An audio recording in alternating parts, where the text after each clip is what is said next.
தம்பி உதயநிதிக்கு நான் ஒரு அட்வைஸ் சொல்றேன். இது பத்தி நான் எந்த விதமான கருத்தும் அதை பத்தி நான் சொல்ல முடியும். நான் மறுபடியும் தம்பி விஜய்க்கு சொல்றேன். 234 தொகுதி இருக்கு. வரிசையா ஒரு 10-15 பேரை வரிசையா சொல்லுங்க பாப்போம். தெளிவாக ஈரோடு மாவட்டத்தில் நடைபெற்ற நிகழ்ச்சி தெளிவாக சொல்லியிருக்கிறார்கள். ஆக நாங்க இதை முப்பெரும் விழாவாக கொண்டாடி கொண்டிருக்கிறோம். இது பிப்ரவரி 21 மாநாடு. 2வது அதுக்கப்புறம் அவர்கள் கேட்கின்ற அந்த உரிமையை நிச்சயம் நீங்கள் தரணும். தனியா நின்று வீணா போயிடாதுங்க. தை பிறந்த உடனே நிச்சயமா அதுக்குடைய பதில் கண்டிப்பா உங்களுக்கு அது வர கொஞ்சம் பொறுமை. என்னதான் அரசு விடுமுறையா இருந்தாலும் அரசியலுக்கு என்னைக்குமே விடுமுறை இல்லைங்கிற மாதிரி இன்னைக்குமே நிறைய அரசியல் தலைவர்கள் அரசியல் கூட்டணி, ஆளுங்கட்சி, எதிர்கட்சி அப்படின்னு எல்லாத்தையும் பேசியிருக்காங்க. யாரெல்லாம் என்னென்ன பேசியிருக்காங்கன்னு பார்க்கலாம். வெல்கம் டு பாலிடிக்ஸ் பேசுறாங்க.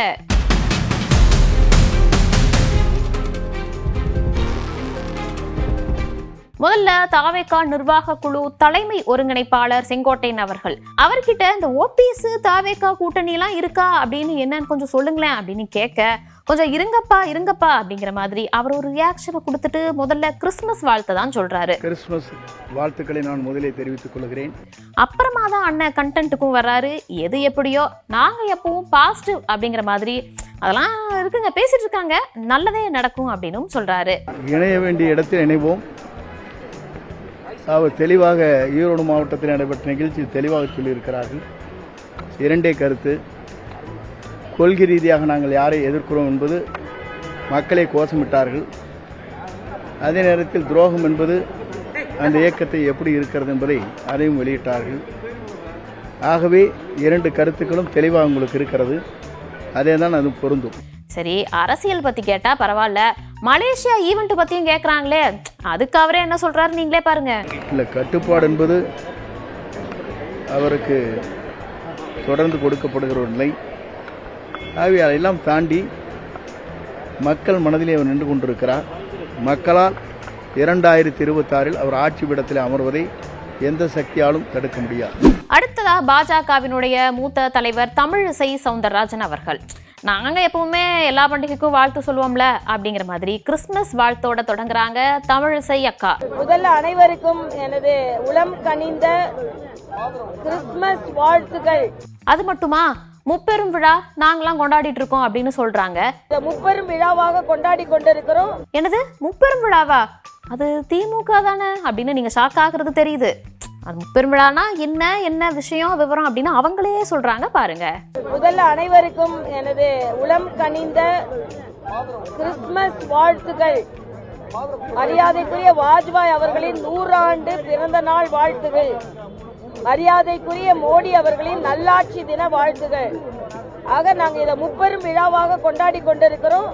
அதெல்லாம் இருக்கட்டுங்க, திடீர்னு அரசியல்லாம் ஊச்சிட்டு இருக்கீங்க, அதனால நாங்களும் அட்வைஸ் சொல்லுவோம், என்னதான் இருந்தாலும் நாங்களும் ஒரு சீனியர் அப்படிங்கிற மாதிரி துணை முதலமைச்சர் உதயநிதி அவர்களுக்கு அறிவுரையையும் அக்கா அள்ளி வீசுறாங்க. தம்பி உதயநிதிக்கு நான் ஒரு அட்வைஸ் சொல்றேன்.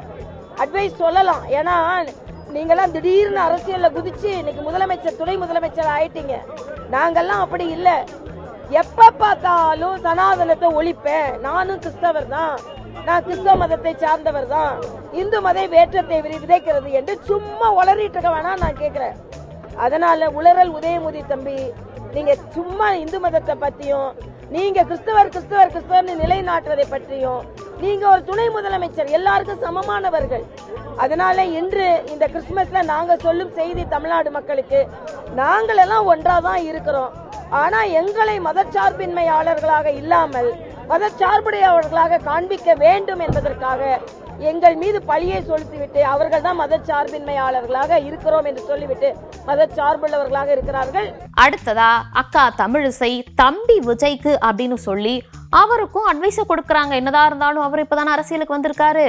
தம்பி விஜய், தனியா நின்று நீங்க எதுவுமே செய்ய முடியாது, வாங்க எல்லாம் ஒன்னா சேருவோம், செயல்படுவோம் அப்படின்னு பாசமா அழைப்பும் கொடுக்கறாங்க தமிழிசை அவர்கள். நான் மறுபடியும் தம்பி விஜய்க்கு சொல்றேன், நீங்க தனியா நின்று ஒன்னும் செய்ய முடியாது, எல்லாம் இணைந்தா மட்டும்தான் வெற்றி பெற முடியும். அதனால வீணா போயிடாதுங்க. நான் ஒரு கோரிக்கை வைக்கிறேன், எல்லாரும் சேர்ந்து திமுக வீட்டுக்கு அனுப்புவோம். நான் தனியா நின்று வீணா போயிடாதுங்க. சரி, அதெல்லாம் இருக்கட்டும்பா. தேமுதிக பொதுச் செயலாளர் பிரேமலதா அவர்கள் என்ன சொல்றாங்க அப்படின்னா, ஏற்கனவே பியூஷ் கோயல் அவர்கள் மற்றும் எடப்பாடி பழனிசாமி அவர்களிடையே நடந்த சந்திப்பு பத்தி அதெல்லாம் ஒண்ணு இல்லைங்க, ஏற்கனவே கூட்டணியில் இருக்கக்கூடிய 2 கட்சிகள் வந்து சந்திப்பு நடத்திருக்காங்க, அதுல வேறலாம் ஒண்ணும் இல்ல, அதை தவிர அங்க எதுவும் நடக்கல அப்படின்னு அங்க நேர்ல பார்த்த மாதிரியே ஒரு எக்ஸ்பிளனேஷன் கொடுக்குறாங்க. இப்போதைக்கு பாஜகவும் அதிமுக மட்டும்தான் கூட்டணி. அந்த 2 தலைவர்களுடைய அன்னைக்கு ஒரு ஆலோசனை கூட்டம் அவ்வளவுதான் இன்னைக்கு நடந்திருக்கு.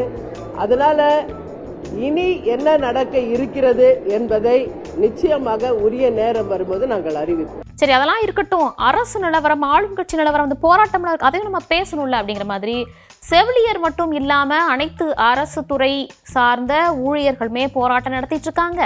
அவங்களோட கோரிக்கையை திமுக அரசு நிறைவேற்றணும் அப்படின்னு ஒரு கோரிக்கையும் அக்கா சார்பில் வச்சிருக்காங்க. உடனடியாக அனைத்து செவிலியர்களுக்கும் அவர்கள் கேட்கின்ற அந்த உரிமையை நிச்சயம் நீங்கள் தரணும். அவங்க என்ன எதிர்பார்க்கிறாங்களோ அதை செய்ய வேண்டியது அரசின் கடமை. அது மட்டும் இல்ல, ஒரு பக்கம் பார்த்தா ஆசிரியர்களுடைய ஆர்ப்பாட்டம், ஒரு பக்கம் பார்த்தா மக்கள் நல பணியாளர்களுடைய ஆர்ப்பாட்டம். டெய்லி இங்க தமிழ்நாடு முழுக்க இருந்து எல்லாரும் குரூப்பா வந்து அவங்களுடைய கோரிக்கை மனுவை வச்சு கொடுத்துக்கிட்டு தான் இருக்காங்க. நாங்களும் பல முறை அவங்க எல்லாருக்கும் ஆதரவு சொல்லியிருக்கோம். ஆனாலும் இன்று வரைக்கும் அவங்களுடைய கோரிக்கைகள் நிறைவேற்றப்படவில்லை. அது உறுதியாக தமிழ்நாடு அரசு அதை கவனத்தில் கொண்டு அந்த நிச்சயம் அவங்க கோரிக்கைகளை நிறைவேற்றணும்னு இன்னைக்கு கிறிஸ்துமஸ் நாள்ல நான் கேட்டுக்கிறேன்.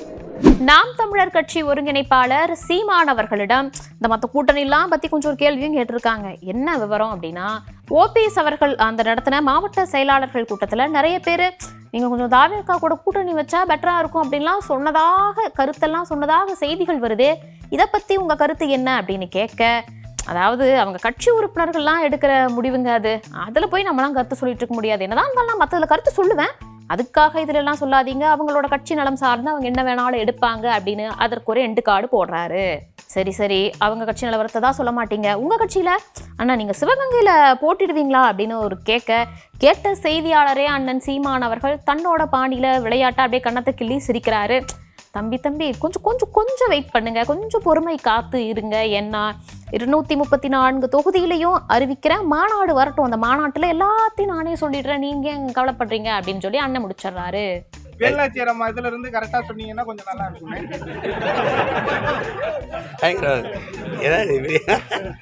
இது பிப்ரவரி 21 மாநாடு, இனத்தின் திருவிழா அப்படின்னு மாபெரும் மாநாடு போடுறோம். அந்த மாநாட்டில் 234 பேரையும் அறிவிச்சிருவோம். இப்போ அதில் நானும் அறிவிச்சு தானே ஆகணும். அது வர கொஞ்சம் பொறுமை. சரி, தமிழக பாஜக தலைவர் நயினார் நாகேந்திரன் அவர்கள் என்ன சொல்லியிருக்காரு அப்படின்னு பார்க்கும்போது, அதிமுக பாஜக கூட்டணியில அந்த தொகுதி பங்கீடு எண்ணிக்கை குறித்தெல்லாம் அந்த சோசியல் மீடியாக்கெல்லாம் நிறைய தகவல்லாம் வந்துட்டு இருக்கேன்னு, அதை பத்தி என்ன அப்படின்னு கேட்டதுக்கு, இங்க பாருங்க, ஓபிஎஸ் அவர்கள், டிடிவி அவர்கள் இவங்கெல்லாம் வந்து என்டிஏ கூட்டணியில இப்போ இல்ல, ஓபிஎஸ் அவர்கள் வந்து தன்னோட கருத்தை இப்ப சொல்லியிருக்காரு. பொதுவா அரசியல் அப்படின்னு எடுத்துக்கிட்டோன்னு வச்சுக்கோங்களேன், எல்லா சாதாரண தான், அப்படி சொல்ல, அதாவது பொதுவா அரசியலை பொறுத்த வரைக்குமே என்ன வேணாலும் நடக்கலாம், இன்னும் 3 மாசம் இருக்கு, 24 hours முன்னாடி கூட நிறைய சேஞ்சஸ் வரலாம், ஸோ வெயிட் அண்ட் சி, முன்னாடி எதுவும் முடிவு பண்ணாதீங்க அப்படின்னு ஏதோ ஒரு ஹிண்ட்டையும் கொடுக்குறாரு. இருவருமே கூட்டணியிலேருந்து வெளியில தான் இருக்கிறாங்க. அதனால் இதை பற்றி நான் வந்து எந்த விதமான கருத்தும் அதை பற்றி நான் சொல்ல முடியாது. திரு ஓபிஎஸ் அவர்கள் நேற்று அவருடைய கருத்தை அவங்க சொல்லியிருக்கிறாங்க. பொது அரசியலை பொறுத்தவரையில் இன்னும் 3 மாதம் இருக்குது. ஜனவரி, பிப்ரவரி, மார்ச், முழுசாக 3 மாதம். 24 மணி நேரத்துக்கு முன்னால் கூட பல மாறுதல்கள் வருவதற்கு அரசியலில் வாய்ப்பு இருக்குது. இன்னொரு கேள்வியும் கேட்குறாங்க, இந்த திமுகவுக்கும் தாவேகாவுக்கும் தான் போட்டி அப்படின்னு விஜய் அவர்கள் சொல்லி வந்துட்டு இருக்காரே, அண்ணன் நீங்க என்ன சொல்றீங்க அப்படின்னு கேட்க, அவரும் கொஞ்சம் பாசமாவே சொல்றாரு, தம்பி விஜய் வந்து என்ன வேணாலும் பேசலாம், ஆனா இது கொஞ்சம் சினிமா இல்ல, தேர்தல் தேதி அறிவிக்கணும், வேட்பாளர் போடணும், வேட்பாளர்கள் போட்டதுக்கு அப்புறம் அவங்க விலை போகாம இருக்கணும், பூத் பொறுப்பாளர்கள் விலை போகாம இருக்கணும், பூத் பொறுப்பாளர்கள் முதல்ல இருக்கணும், விலை போறதுக்கு அவங்க இருந்தா தானே அப்படிங்கிற மாதிரி லைட்டா கொஞ்சம் கிண்டலாவும் பேசுறாரு. தம்பி விஜய் சொல்லிக்கிட்டே இருக்காரு, இது சினிமா இல்லை, தேர்தல் தேதி அறிவிக்கணும், வேட்பாளர்களை போடணும், போடக்கூடிய வேட்பாளர் விலை போகாமல் இருக்கணும், அவங்களுடைய பூத் பொறுப்பாளர் விலை போகாமல் இருக்கணும். பூத் பொறுப்பாளர்களே கிடையாது, கட்டமைப்பே கிடையாது. அதெல்லாம் இருக்கட்டுங்க, தாவேகாவுக்கு முதல்ல ஒரு அந்த ஸ்ட்ரக்சரே கிடையாது.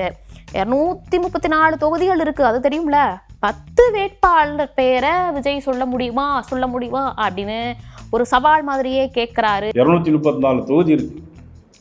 வரிசையா ஒரு 10-15 பேரை வரிசையா சொல்லுங்க பார்ப்போம். ரெண்டாவது அதுக்கப்புறம் பேசிக்கலாம். அடுத்ததாக திமுகவுக்கு எதிராக ஒரே கருத்து இருக்கக்கூடிய கட்சிகள் எல்லாரும் என்டிஏ கூட்டணியில இணையணும் அப்படின்னு ஒரு லைட்டா வெல்கம்மையும் இன்வைட் பண்றாரு. முன்னாடியே பார்த்துருந்தோம், தமிழிசை அக்காவும் சொல்லியிருந்தாங்க. இப்போ நயினார் அவர்களும் வாங்க அப்படின்னு வெல்கமும் பண்றாரு. நல்ல விஷயம் தான். ஒத்த கருத்துன்னா என்ன ஒத்த கருத்துன்னு பார்க்கணும். கொள்கை அளவில் இல்லை. ஒரே முடிவு. 2026 தேர்தலில் திராவிட முன்னேற்ற கழகத்திற்கு மாற்று அரசாங்கம், தேசிய ஜனநாயக ஆட்சி அமைய வேண்டும். அந்த கருத்துள்ள எல்லோரும் ஒன்றாக இணைய வேண்டும்.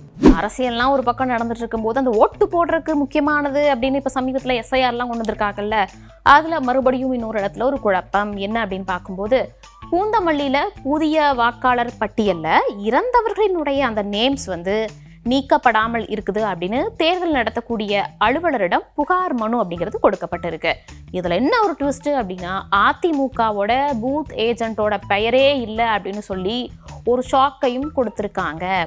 இறுதி வாக்காளர் பட்டியல் இன்னும்லாம் வெளியிடலப்பா, இப்போ குறையெல்லாம் இருந்துச்சுன்னா அதெல்லாம் சரி பண்ணி ரெக்டிஃபை பண்றோம் அப்படின்னு தேர்தல் நடத்தக்கூடிய அலுவலர் உறுதியும் அளிச்சிருக்காரு. இப்படி இன்னைக்கு பல்வேறு அரசியல் தலைவர்கள் அரசியல் விஷயங்களையும் அரசியல் மாதிரி இருக்கிற விஷயங்களையும் பேசியிருக்காங்க. இதே மாதிரி நாளைக்கும் அரசியல்ல யார் யார் என்னென்ன பேசுறாங்க அப்படிங்கிறத பாலிடிக்ஸ் பேசுறாங்கங்கிற நிகழ்ச்சியில பார்க்கலாம். நன்றி, வணக்கம்.